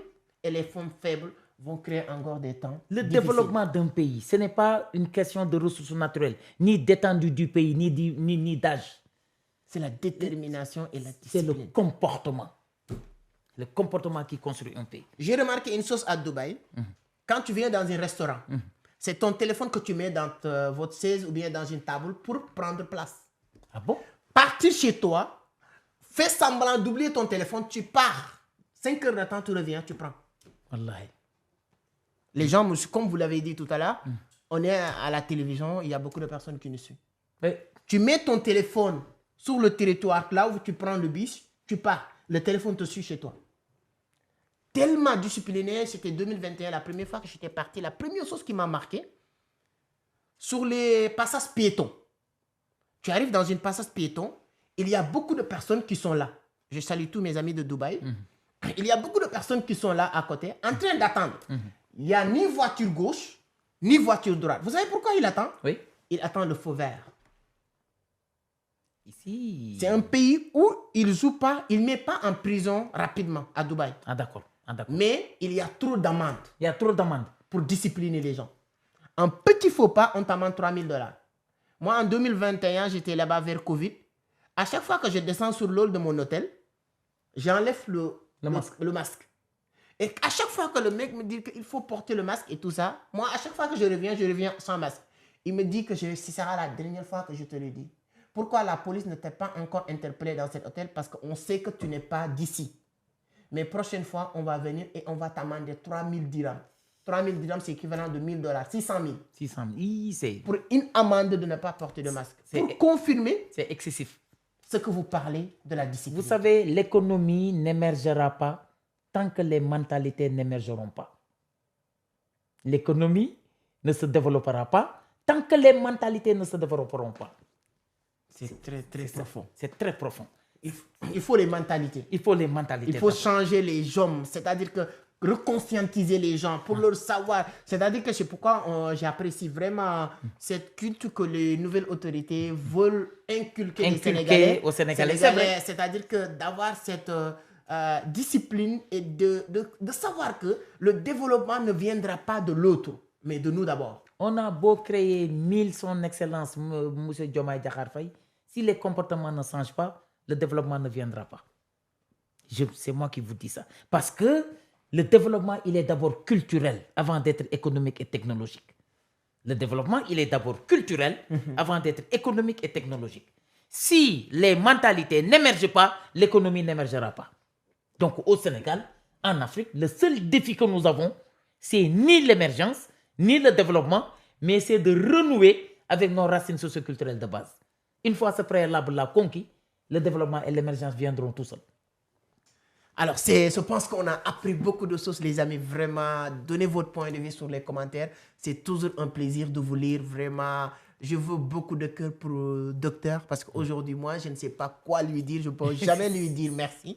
Parce que moi-même, j'apprends beaucoup de choses avec lui. Oui. Et aujourd'hui, je pense qu'on a appris beaucoup. On a parlé des 4F, on a parlé des 4D. Docteur, on va parler de quoi encore? On va parler des 4J. 4J. C'est en Wolof le Djom, le Djoub, le Djomb et le Djambare. Le Djom, c'est-à-dire quand tu entreprends, tu dois en permanence te surpasser et dépasser tes limites. C'est-à-dire tu ne dois jamais faire moins que la veille. À chaque fois, tu te remets en question. Et c'est quoi se remettre en question? C'est se poser des questions. C'est ça la remise en question personnelle. Donc le Djom, vous savez, le Djom, ça permet à une personne que ton aïeux ne te porte pas sur tes épaules et que tu sois de petite taille que lui. C'est-à-dire, Djom mooy tax nit du la tungoom nga gën koo gàtt. Djom mooy tax nit du la tungoom nga gën koo gàtt. Yenn saa yi nga gis nit ñu tungoom ko mu gën a gàtt ki ko tungoom. Loolu yaafus moo koy waral. Yaafus, Djom contraire yaafus. Nit bu yaafusee. ki ko tungoom da koy gën a gàtt. waaye nit boo amee Djom ki ko tungoom da koy sut. C'est ça l'éternel surpassement de soi et le dépassement de de ses capacités. C'est très important. Il y a des gens, ce que j'ai compris sur ça, sur mes amis de la Côte d'Ivoire, c'est-à-dire qu'il y a quelqu'un qui est là pour toi et qui fait tout pour toi, Oui. mais tu es toujours au-dessus de lui. Tu cherches jamais à faire plus, tu cherches jamais à faire un peu même d'effort. Il doit t'inspirer pour connaître de meilleurs résultats. Et dans la vie, tout ce qui n'avance pas recule. Donc l'entrepreneur, il doit avoir un esprit entrepreneurial. Mieux, une culture entrepreneuriale. Mais teintée de valeurs cardinales telles que le jom. Ni dafay am jom. Et je vais raconter une anecdote. Un jour, tu sais, dans la société traditionnelle, tu te levais un jour et tu dis à ton enfant, va passer la journée chez ta tante, va passer la journée chez ton oncle. Pourquoi? Quel a été le but et la finalité? C'était pour que cet enfant-là recueille des conseils, des stratégies, une nouvelle vision de la part de l'homme chez qui il a été. Et un jour, Cheikh Ahmadou Bamba Khadim Rassoul a demandé à Cheikh Salih Mbacké, son enfant, d'aller passer la journée auprès de Mame Thierno Birahim Mbacké à Darou Mouhty. Et quand il est allé, Mame Thierno lui a dit l'excellent travail qu'a accompli votre père pour le vénéré prophète Sayyidina Muhammad sallallahu alayhi wa sallam. À part la grâce d'Allah subhanahu wa ta'ala, il le doit à un seul mot, c'est le jom. C'est liggéey bu rafet bi sa baay bi liggéeyal yonent bi alayhi salaatu wasalaam ginnaaw dogalu yàlla muy dogal benn baat moo ko may muy jom. kon rëkk waay Mbàkke na nga yokk jom. te li nga xamul mooy suñu sàq yaa ngi fees dell benn ñanaaw du la maanaam dara du la topp. suñu ngunu yaa ngi fees dell ak ay njanaaw dara du la si topp. suñu gétt gaa ngi ne fees dell ak ay xaraki nag gi béy desu la si jox dara. tey da ngay ñibbi ak benn baat ngay ñibbi wàlle muy jom. Aujourd'hui, tu ne vas rentrer qu'avec un seul mot, c'est le jom. On ne va te donner ni mil, ni maïs, ni arachide, ni poulet, ni bétail. Mais tu vas rentrer avec un seul mot, c'est le jom. C'est avec ce jom-là que Cheikh Salih Mbacké a construit Khelcom. C'est avec ce jom-là que Cheikh Salih Mbacké a construit une génération de jeunes disciples. Ouais. jox leen ma xale yi. ma def si ñoom lu sëñ Bamba doon def ci mag ñi. Macha allah loolu jom moo koy may nit. Le jub en ce 21e siècle. Le plus grand chantier, c'est le développement de sa personne, le développement de sa personnalité. En ce 21e siècle, le plus grand chantier, c'est la droiture et la crainte révérentielle d'Allah subhanahu wa ta'ala. La droiture. La droiture. Les gens veulent faire comme ça. Hein? Très bien. Le plus grand chantier, c'est le développement de sa personne. La plus grande infrastructure, c'est toi-même, ta personnalité. Ouais. Tandis que le plus grand sentier, trajectoire, route, c'est la droiture. La droiture. La droiture. Il y a des gens comme moi peut-être qui sont beaucoup plus tordus que la spirale de Garabouillon. Ou bien le ressort. Le ressort est même plus droit que certains. Ce qui n'est pas normal. Il faut la droiture. Tu dois faire des choses nobles, des choses élevées, des choses bénies. C'est ça fondamentalement qui soutient la spiritualité divine. Troisième mot, c'est le jombo. J'ai pas peur, mais j'ai pas peur de le faire, mais je prends témoin de la présence et de l'existence divine. Allah subhanahu wa ta'ala qui a braqué ses yeux sur moi, sur ma personne. Donc je ne vais pas le faire parce qu'il y a Dieu qui me regarde. Je ne prends pas le téléphone de Seck, il n'y a personne ici. Oui. Mais quand même, c'est que Dieu me voit. Les voleurs là, il faut entendre. Ouais. Et le quatrième J, le djambaré. Un entrepreneur, un chef d'entreprise, tu dois avoir une excellente hygiène de vie. C'est quoi, frère? Avoir une hygiène de vie, c'est avoir des principes. À quelle heure aller au lit? À quelle heure me réveiller? Par qui m'accompagner? Quoi boire? Quoi manger? Quoi faire de mon temps libre?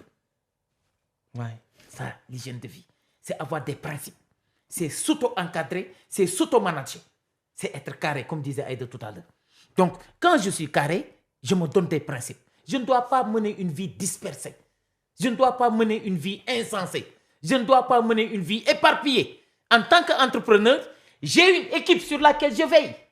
J'ai une équipe qui compte sur moi. Je m'oublie et je m'occupe des conditions de vie de cette équipe-là dont je suis le meilleur espoir. L'entrepreneuriat, c'est un esprit. C'est un esprit. C'est un esprit. C'est une culture. C'est très... Je dis souvent à mes amis, je leur dis que on n'est plus dans l'époque ou dans l'ère de tâtonnement sur le business ou l'entrepreneuriat. Right. Quand vous vous tâtonnez, vous n'allez rien accomplir. Exactement. Tu dois être carré, tu dois savoir ce que tu fais, tu dois être précis. C'est-à-dire que Tu sais, Tu dois aller droit au but. Exactement. Tu dois éviter les lenteurs. Est-ce que tu sais quelque chose? Tous nos mots MAUX ne nous viennent que d'un seul facteur, c'est les lenteurs. Hier, lu ñu metti hier moo ñu ko teg. Lenteur dans les décaissements, lenteur dans les procédures, lenteur dans les signatures, lenteur dans les légalisations, lenteur dans l'obtention de l'extrait de naissance, lenteur dans l'obtention du casier judiciaire.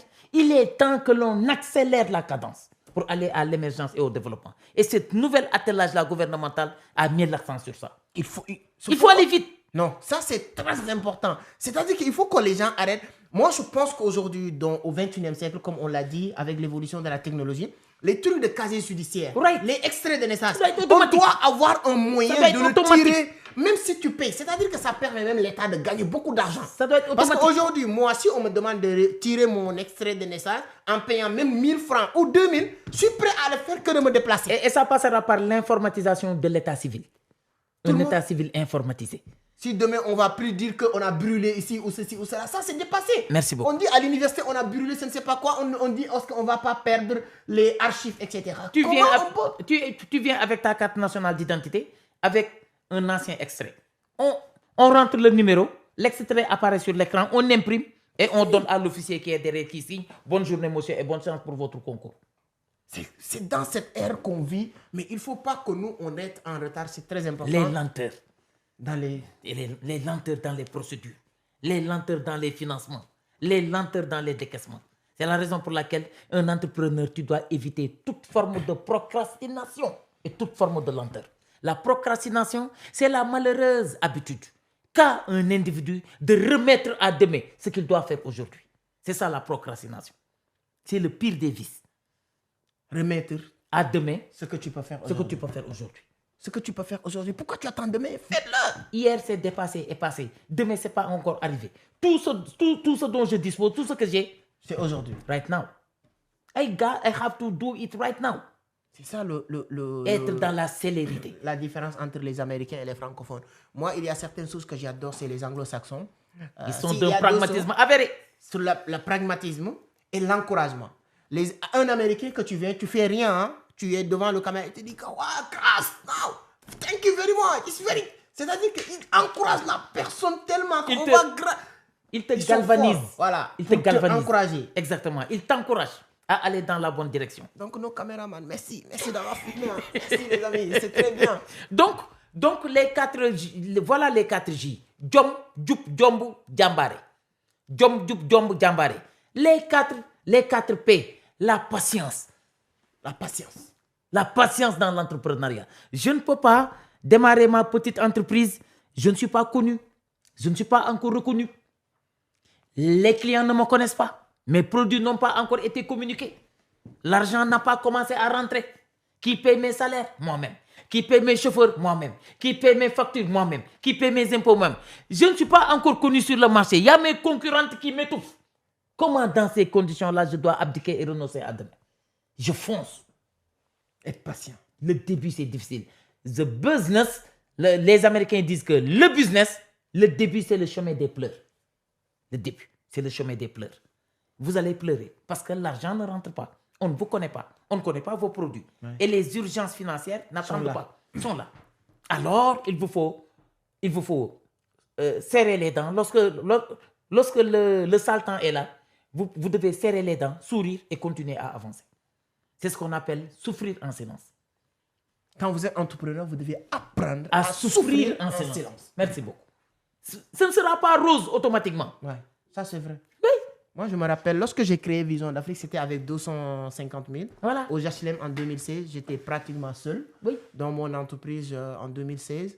Et je l'ai créé, c'était multiservice, mais je l'ai intitulé Vision d'Afrique parce que j'avais cette vision. Machallah. Et je commençais à travailler, c'était très difficile. Des moments très difficiles. Ma mère même ne voulait pas que je crée Vision d'Afrique. Parce qu'à l'époque, je travaillais pour une dame qui me payait 50 000 par mois. Ah, voilà. Madame Tal, je le salue au passage.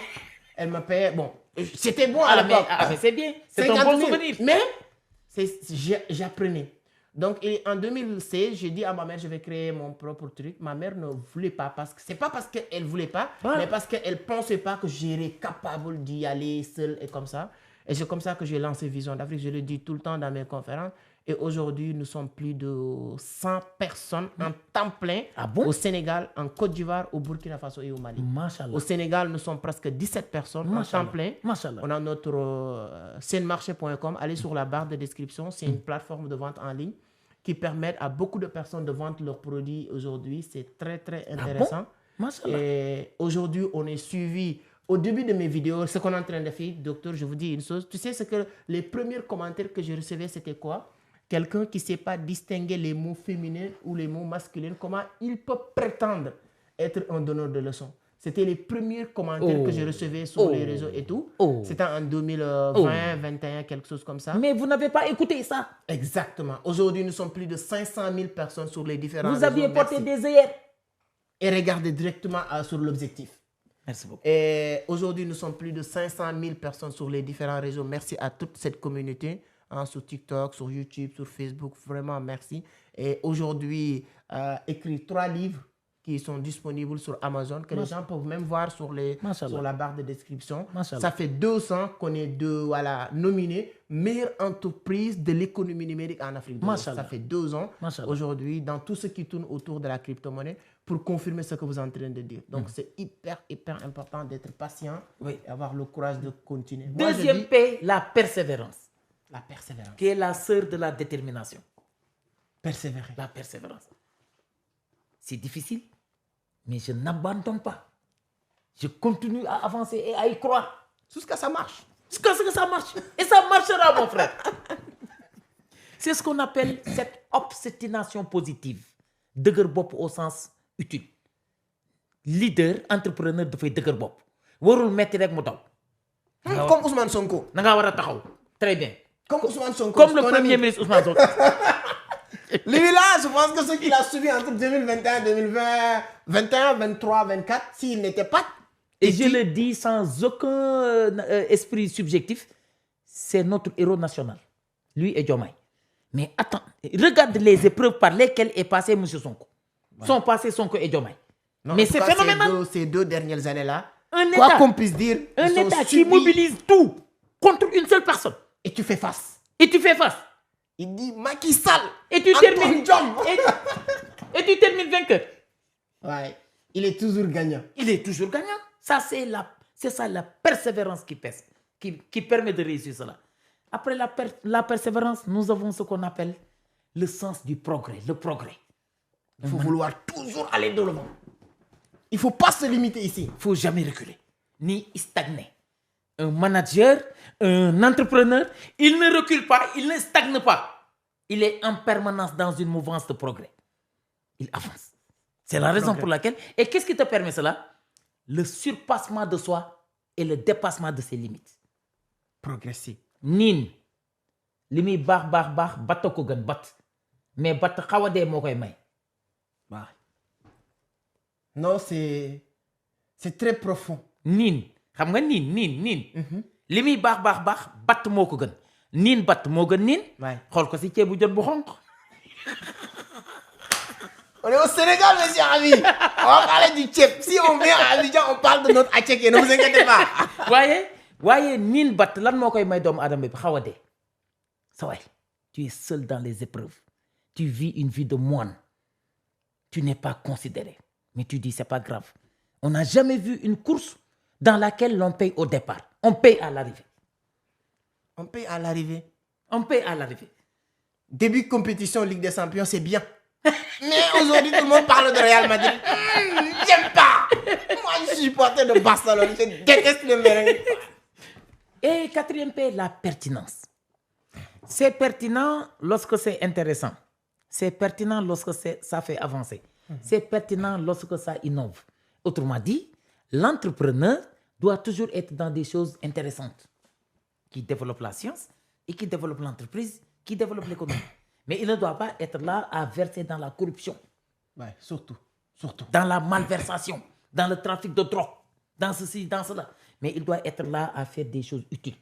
Utiles à lui-même, à sa communauté, au pays, à l'économie et à la jeunesse. Surtout. Ce que vous êtes en train de faire. Je pense que cette émission est très pertinente. Et pour nous le prouver, il faut nous le dire sur les commentaires. Je pense qu'on a appris beaucoup de choses. Moi, j'avais noté énormément de questions. Et je pense que je ne pouvais pas finir les questions. D'accord, d'accord. Mais j'ai des questions pièges. Allez-y. Sur tous mes podcasts. À la fin, il y a des questions pièges. Donc, je pense que si je ne prends pas ces questions pièges, et dis-moi si vous voulez, docteur, reviens pour que je continue les questions. Parce que j'avais des questions sur la confiance en soi, Oui, la communication, Oui, la communication, la prise de parole en public. Exactement. Tout ça, c'est des choses qui méritent d'être développées. Oui, mais malheureusement, tu vois... Le temps. Et je ne vais pas finir sans mes questions pièges. Vous savez, les questions pièges, c'est des stratégies que je fais dans mes vidéos, dans mes podcasts. C'est quoi les questions pièges? Je te donne des images. Chaque image, il y a 2 personnages. D'accord. C'est à toi maintenant d'analyser les 2 personnages et de me dire, tu te retrouves mieux sur qui? Ce qui est plus difficile dans la vie, c'est de choisir. D'accord. Mais dans ces questions, on est obligé de choisir. D'accord. D'accord. Alors, je vais te montrer des questions. Nos techniciens vont mettre les questions à côté. D'accord. Regarde. D'accord. Première image. Oui. J'ai vu à gauche le président Wade, à droite le président Macky Sall. Je me retrouve plus dans la personnalité du président Abdoulaye Wade. Je ne dis pas que M. Macky Sall, voilà ceci, mais c'est une très bonne personne. Ouais. Mais moi, mon meilleur modèle, c'est le président Abdoulaye Wade. Pourquoi Abdoulaye Wade? Grâce à la sagesse, la générosité, la spiritualité, l'empathie, la solidarité. Et surtout, sa capacité à se transcender, à se dépasser. De pardonner. De pardonner. Je pense qu'il a c'est entendu ça qui me tout charme. Ici. Il a entendu du tout ici. Et il pouvait faire du tout ici. Mais il ne l'a jamais essayé. Souvenez-vous de son opposant qu'on avait trouvé sur la VDN. Dans certaines situations, je ne vais pas rentrer dans les détails. Lorsqu'on est venu le lui dire pour qu'il... Voilà, pour qu'il disait? Il a dit, je ne descends pas plus bas pour verser dans les choses basses. Ben, on ne va pas faire le projet de personne. Voilà. Mais c'est comme si que ce qu'on a fait à Sonko, je pense que ça pourrait être, même si c'était vrai, ça pouvait être sa vie privée qui ne va pas utiliser politiquement. Combien de morts pour une affaire de mœurs? Je pense que le Sénégal ne mérite pas ça. Ok. Abdoulaye Wade. 2 personnages encore. Tchornia, M. Bougane Gueye Dany. Tchornia, je l'ai accueilli au conseil départemental de Thiès. J'ai enseigné à UKAO et c'est UKAO qui l'a déplacé à Thiès. Et j'étais ce jour-là le maître de cérémonie. C'est moi qui l'ai reçu. C'est moi qui l'ai fait monter sur le podium. Et on a eu des photos ensemble. John, c'est un jeune audacieux, très ambitieux et qui a le patriotisme au cœur. Il pouvait rester aux États-Unis, vous pouvez rester à Dubaï, mener votre vie là-bas, mais il y a toujours le Sénégal qui bat dans votre cœur. Et c'est extrêmement important. Le patriotisme de M. Tchornia et son dynamisme. Et aussi son audace, mais ses ambitions et ses projets pour la jeunesse sénégalaise et africaine. Et surtout dans le domaine énergétique. Quand même, c'est quelqu'un qui mérite quand même qu'on le salue, d'être salué. M. Bougane Gueye, c'est un très bon entrepreneur, mais quand même, M. Tchornia aussi, c'est une très grande personnalité. Donc, disons Tchornia. C'est comme je l'ai dit, c'est difficile de choisir et c'est des trucs qu'on est obligé de choisir. Alors, là, on a encore 2 personnages. On a M. Je pense que toujours nos techniciens vont mettre les photos Ici, je serai dans ce qu'on appelle l'embarras du choix. Tous 2, c'est d'excellents entrepreneurs. Youssou Ndour et M. Babacar Ngom de Sedima, qui a une excellente fille qui vaut quelque chose et qui pèse lourd sur l'échiquier politique du Sénégal. Il s'agit de Anta Babacar. Donc ici, j'ai vraiment ce qu'on appelle, je me situe dans l'embarras du choix. J'ai l'embarras du choix. C'est-à-dire, il m'est extrêmement difficile de choisir. Au contraire, je les prends tous 2.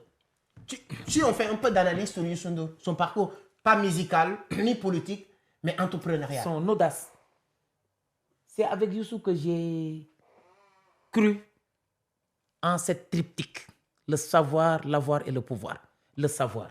Beaucoup de concerts, beaucoup de danse, beaucoup de festivals, super étoile. Beaucoup de musique, beaucoup de clips, etc. L'avoir, beaucoup de milliards, machallah, GFM, Industrie du futur, Journal Le Record, IGFM, L'Observateur, TFM, etc. Tout. Mais fait ma si bolé. C'est-à-dire, Youssou s'est autoconstruit. Il est parti quasiment de rien pour faire partie aujourd'hui des barons de l'économie sénégalaise. Et quand même, c'est quelqu'un qu'on doit enseigner à la jeunesse sénégalaise pour son courage, sa détermination sa capacité à partir de peu ou de rien, et sa confiance et sa croyance en soi. Il pouvait se dire, j'ai pas de doctorat, ben, mérité à l'université, je ne vais pas quand même devenir un homme public, mais il a foncé. Tu sais, moi, en tant qu'entrepreneur, souvent, ça me fait mal à l'estomac, la transition de certains personnages. Ce que vous dites sur Youssou N'Dour, c'est une très bonne personne. Moi, Youssou N'Dour, je le respecte. Il devait avoir certains, c'est-à-dire que respect. Moi, je n'ai rien contre son truc de Feke Matibole. Moi, je pense que les gens qui critiquent, qui saluent Youssou N'Dour, ils ne savent pas. Ils ne savent pas. Et peut-être lui, il est entré aussi. Moi, j'ai écouté Elon Musk. Les gens l'ont posé la question, est-ce que tu veux devenir président des États-Unis? Et il dit que est-ce que les gens veulent diviser les Américains qu'il aime? Ou bien les gens veulent le punir de ce qu'il est capable de faire. Exactement. Et quelqu'un comme Youssou N'Dour, moi, je pense que vraiment, en tant qu'entrepreneur, en tant que jeune entrepreneur, parce que moi, je m'inspire beaucoup de lui, je m'inspire beaucoup de Youssou N'Dour. Et quand je m'inspire de Youssou N'Dour, et je vois souvent, étant donné jeune, on est jeune, la jeunesse avait une mauvaise perception de Youssou N'Dour au Sénégal, pas ailleurs, sur ces 2 dernières années, à cause de la politique. Oui. Avec son groupe. Il a quand même souffert de ça. C'est-à-dire que les gens ça ne l'a pas découragé, heureusement. Oui, ça ne l'a pas découragé. Mais je pense que cette réconciliation que les nouvelles autorités sont en train de parler, je pense personnellement, je suis très petit pour donner des conseils à Youssou N'Dour, il a une staff et tout. Mais je pense qu'il doit travailler à se réconcilier avec les Sénégalais avant qu'il soit trop tard. Parce qu'il n'a rien fait de mal. Mais juste qu'il y a certaines ambitions, ça divise. Si demain, moi, je dis que je vais faire la politique, toutes les personnes qui veulent que l'autre accède au pouvoir, c'est ça la manière de voir la politique en Afrique. Absolument. On te considère comme ennemi. Absolument. Et vraiment, cette comment il s'appelle, analyse que vous faites sur Youssou N'Dour est légitime pour un entrepreneur. Parce que vous n'avez pas fait une analyse politique. Voilà. Si vous faisiez une analyse politique, tu ne vas pas lui donner tous ces... Oui, tout ce crédit-là. C'est vrai. C'est une personne quand même qui mérite beaucoup d'applaudissements de la part des Sénégalais. Monsieur Babacar Ngom, c'est un self-made man, lui aussi. Ouais. Il a roulé la bosse, il a rampé, il a prouvé et il est devenu ce qu'il est devenu aujourd'hui. Et dans le domaine de l'aviculture, c'est le baron de l'aviculture sénégalaise. En Afrique. En Afrique même. Merci. Aujourd'hui, c'est uniquement au Sénégal, c'est dommage. Vous savez, certains Sénégalais, moi j'ai écouté professeur Souleymane Bassir Diagne. Oui, c'est un ami à moi. Pourquoi lui, il reste au niveau de Harvard dans ces pays en train d'enseigner? Parce que ce sont des personnes qui ne... Il est super intelligent. Il a fait 20 ans au Sénégal avant de migrer vers les États-Unis. Les États-Unis. Il a enseigné pendant 20 ans. Il a encadré plusieurs centaines de docteurs avant de migrer. Mais aujourd'hui, ces personnes-là, moi, quand je leur analyse et écoute leur discours, pourquoi on peut rester, ils sont peur de la perception des Sénégalais. Right. C'est des gens qui disent que le Sénégal ne met pas la valeur de l'homme. Vous savez que dans les pays développés, aux États-Unis, en France, dans beaucoup de pays, même moi, je prends toujours l'exemple du président Obasanjo. C'est un président que j'ai beaucoup de respect pour lui. Qui s'est bien enraciné dans sa culture. Parce que c'est des personnes qui comprenaient l'importance de développer le meeting national et tout ça. Les pays développés, quand un président voyage, il voyage avec des hommes d'affaires. Oui. C'est ici uniquement que tu vois un président qui voyage avec des ministres, des milliardaires. Mais c'est des hommes d'affaires pour vendre. Mais je pense que ça va changer. Avec le secteur privé qu'il a convoqué. Je pense qu'ils vont faire partie de sa délégation sous peu. Alors, il nous reste une seule photo, donc le temps nous est compté actuellement, on n'a plus de temps. On a vraiment, comme on le dit, le sol est fertile, donc tu as envie toujours de semer, mais ça ne va pas finir, on va prendre encore ça. Inch'Allah. Je pense que les internautes vont nous dire comment ça va se passer. Si vous nous dites sur les commentaires que le docteur doit revenir, il va revenir. Donc voici notre dernière photo. 2 personnages que tu connais, tu aimes bien. Machallah. Cheikh Anta Diop, qui est une référence sûre, il fait partie de mes héros. Comme disent les Américains, my heroes. Mais Ousmane Sonko également fait partie de mes modèles et de mes héros. Voilà un homme qui mérite aujourd'hui le titre de héros national. C'est une très grande personnalité. La sens qu'on a avec Ousmane Sonko par rapport à Cheikh Anta Diop, on est conscient de ce sacrifice à son vivant. Right. Donc, Ouais. on doit lui montrer que nous aussi, on est conscient de ce que vous faites, ce que tu as fait. Il faut qu'on évite les hommages posthumes. C'est les hommages qui viennent après le décès de la personne, après le départ de la personne. Mais il nous faut des hommages vivants. Donc ça aussi, ça va être difficile de choisir, hein? Je les prends tous deux. Les deux.